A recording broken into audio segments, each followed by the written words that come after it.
खबर यूपी के झांसी से है, जहां बस स्टैंड के निकट नगर निगम द्वारा बाउंड्री वॉल बनाए जाने का मुद्दा अब तूल पकड़ने लगा है। इस मामले को लेकर भूस्वामी द्वारा नगर निगम पर उसकी खुद की जमीन को कब्जा कर रोड एवं पेवमेंट बनाने में कब्जा कर लेने का आरोप लगाया गया है। मामले को लेकर भूस्वामी ने झांसी के कमिश्नर को शिकायती पत्र देकर संपूर्ण जमीन की नाप कराए जाने की मांग की है। यह पूरा मामला बस स्टैंड के सामने कैंट की जमीन से जुड़ा हुआ है। इस मामले को लेकर बंगला नंबर 10 कैंट निवासी श्रीमती सरोज व्यास के नाम से भूमि का बैनामा किया गया है। श्रीमती सरोज व्यास के पति तथा पूर्व विधायक ब्रजेंद्र व्यास ने आज कमिश्नर से मुलाकात करने के बाद उन्हें पूरे प्रकरण से अवगत कराते हुए बताया कि उनकी पत्नी के नाम की जमीन की बैनामे की रजिस्ट्री का कुल रकबा 2.76 एकड़ है। वास्तविक मौके पर उनके द्वारा जब डिजिटल नाप कराई गई तो उनकी जमीन 2.47 एकड़ निकली, यानी 0.29 एकड़ जमीन कम निकली। इसकी नाप के लिए उन्होंने उप जिलाधिकारी झांसी को 11 अक्टूबर 2024 एवं 24 अक्टूबर 2024 को पत्र लिखा, लेकिन आवश्यक कार्रवाई नहीं की गई। 0.29 एकड़ जमीन नगर निगम द्वारा रोड एवं पेवमेंट बनाने में प्रयोग की गई है। इस मामले में रक्षा मंत्रालय ने भी मुख्य अभियंता PWD से यह पूछा था कि रक्षा भूमि पर बिना रक्षा मंत्रालय की अनुमति लिए किस आधार पर विकास कार्य में इसका उपयोग किया जा रहा है। इसी मामले में जब नगर निगम से RTI के माध्यम से पूछा गया कि उनकी रोड की चौड़ाई क्या है, तो नगर निगम ने जवाब में यह लिख कर दिया है कि बस स्टैंड से आने वाले रोड पर उनका कोई स्वामित्व नहीं है। सबसे बड़ा सवाल यह उठता है कि यदि स्वामित्व नगर निगम का नहीं है तो वह फिर किस अधिकार से वहां दुकानों के आवागमन में अवरोध उत्पन्न कर रहा है। किसी भी दुकानों के मार्ग को रोकना कानून का हनन है। कोई भी व्यक्ति किसी भी व्यक्ति का हवा, मार्ग, पानी को नहीं रोक सकता। पूर्व विधायक ब्रजेंद्र व्यास ने बताया कि बस स्टैंड पर नगर निगम या अन्य विभाग की रोड की कुल चौड़ाई 66 फुट 10 सरकारी दस्तावेजों में है, जबकि वहां पर लगभग 83 फुट की चौड़ाई पर यह फुटपाथ अवस्थित किया गया है या इसका उपयोग किया जा रहा है। लगभग 17 फुट जमीन रक्षा मंत्रालय की उपयोग की जा रही है, जो उन्हें रजिस्टर्ड बैनामे द्वारा प्रदान की गई है।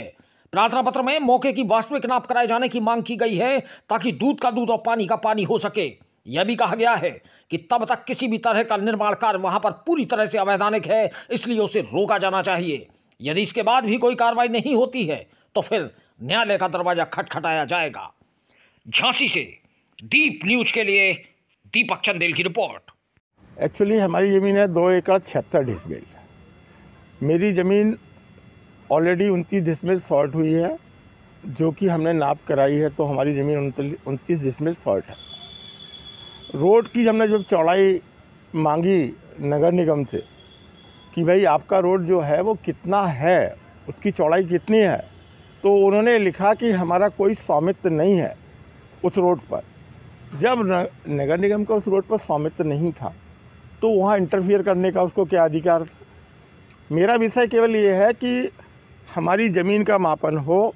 इसके लिए मैंने SDM को 2 बार 14/10 में और 24/10 में अप्रॉक्स मैंने उनको पत्र दिए कि हमारी ज़मीन की माप की जाए और जहाँ हमारी ज़मीन ख़त्म होती है उसके बाद आपको जो कुछ करना हो कर लें। इसके बाद हमने 16/12 को DM साहब को पत्र लिखा कि हमारी ज़मीन की माप कराई जाए, लेकिन अभी तक माप नहीं हुई है। इसी संदर्भ में हम आज कमिश्नर साहब से हमने ज्ञापन दिया है उनको और उनसे मांग की है। उन्होंने हमें आश्वासन दिया है, मैं तुरंत आदेश करूंगा इसका मापन का, कि हमारी ज़मीन माप सुनिश्चित कराई जाए, जिससे मालूम चले जो भी पेमेंट और रोड बना हुआ है उसमें करीब अप्रॉक्स हमारी जहां सीमा ख़त्म है आज के दिन में, उससे 17 से 20 फुट मेरी अभी ज़मीन आगे है। मेरा इतना सबमिशन है कि उच्च स्तरीय जाँच कमेटी बना के उसकी नाप कराई जाए और नाप कराने के बाद जो भी सत्ता आएगा वो समझ में आ जाएगा। पत्र लिखने के बाद भी नगर निगम वहाँ पर निर्माण करा रहा है, इसको क्या मानेंगे? अब पत्र लिखने के बाद नगर निगम निर्माण करा रहा है, ये नगर निगम के जो मेयर साहब हैं और पदाधिकारी हैं वो अच्छी तरह से बता सकते हैं उनका उद्देश्य क्या है इसके पीछे। इस मामले को लेकर कोर्ट नहीं गया?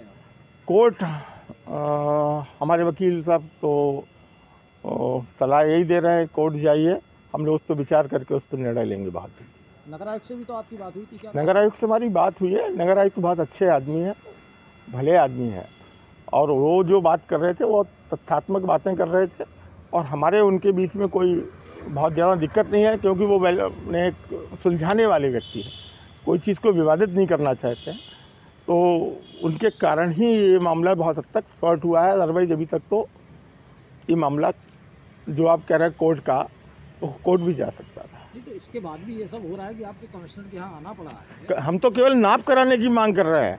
हम 3 महीने से लगातार प्रयास कर रहे हैं कि इसकी नाप कराई जाए। इसी संदर्भ में हमने 2 बार एसडीएम और डीएम साहब को लिखा। जब नहीं वहाँ से नाप सुनिश्चित हुई, तब मुझे कमिश्नर साहब के पास आना पड़ा।